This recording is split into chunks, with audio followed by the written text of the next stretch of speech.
My name is Jules Maarten. I'm a member of the European Parliament and I've just arrived here at Bangkok Airport together with my colleague Sarah Ludford and our assistants Isabella Marzullo, Jeroen Rijnen and Fleur Poets to look here in Bangkok and then later in Phnom Penh in Cambodia what the situation is like in the field of child sex tourism.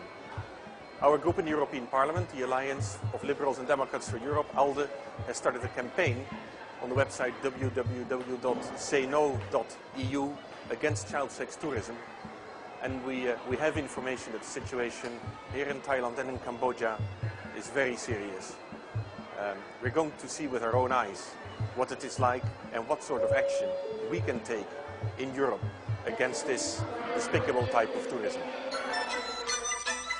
More and more for Thailand, tourism is one of the main sources of income in the country. Thailand is the fourth biggest holiday destination in the Far East after China, Hong Kong and Malaysia. And it is at the same ranking as far as tourism revenues are concerned. However, sex tourism, especially involving children, plays a big role in these statistics. This phenomenon is helped by the indifference and complacency of the local population, which is happy to sacrifice their sons' and daughters' childhood for economic gain.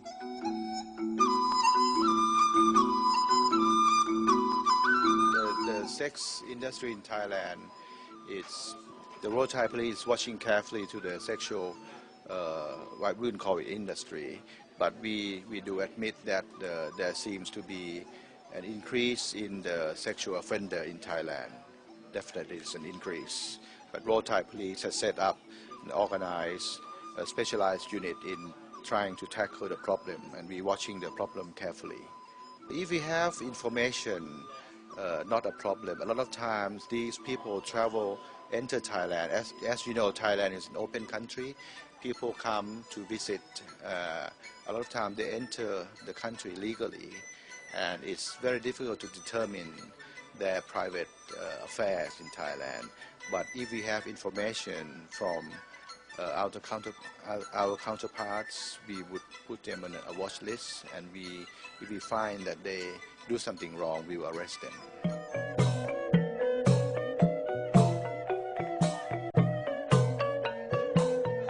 It keeps busy and active later after 10 o'clock or 11 o'clock. So our people will keep searching this area and trying to identify suspicious behavior. So usually there are, bad guy going on in this area and trying to make deal with all the children. And if they come into agreement, they will pick up the children from this place into a hotel or a guest house they like. And most of the street children here are usually willing to go with the foreigner if they agree to any amount of money that a foreigner offers.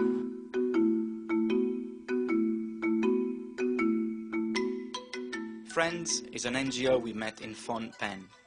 From its birth to the current day, Friends has established more than 10,000 contacts with street children.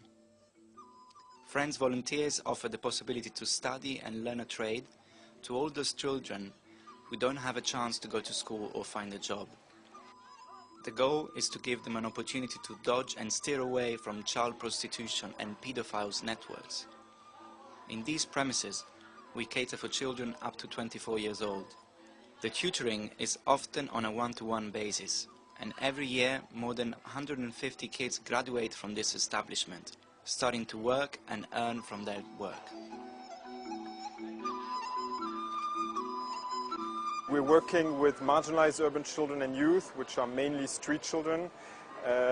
We try to reintegrate them into society, and we created a series of services that is called the Friends Alliance, but we like to work as a network also, so we created a large international network called the City Network of NGOs collaborating and building capacity.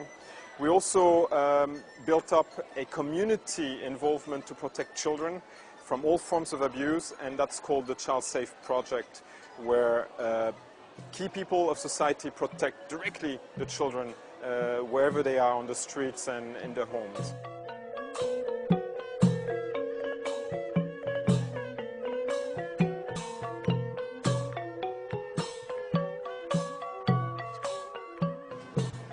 This is exactly the sort of initiative that we need. This is done by Friends International to show which restaurants and which hotels are safe for children. We need much more of it, and it needs to be publicized in travel guides. But it's an excellent start.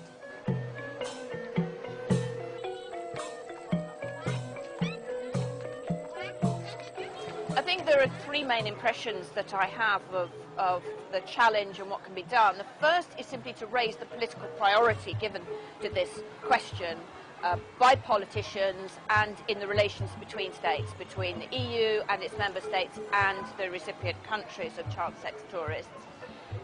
And that also is related to the whole status of women and children, where we talk a lot about it, but I think we have to have our institutions in Europe and our member states really make clear that it's a high priority. Secondly, we have to work to increase the capacity of the police to tackle the problem, and that's related to a number of things, the resources of the local police, the tackling corruption, which can happen as well, but also making the European police services more in cooperation with the local police. And the third thing is to harness the market power of legitimate tourists coming from Europe, so they will choose a hotel or guest house that has been certified child safe. That's a system that local NGOs are working on.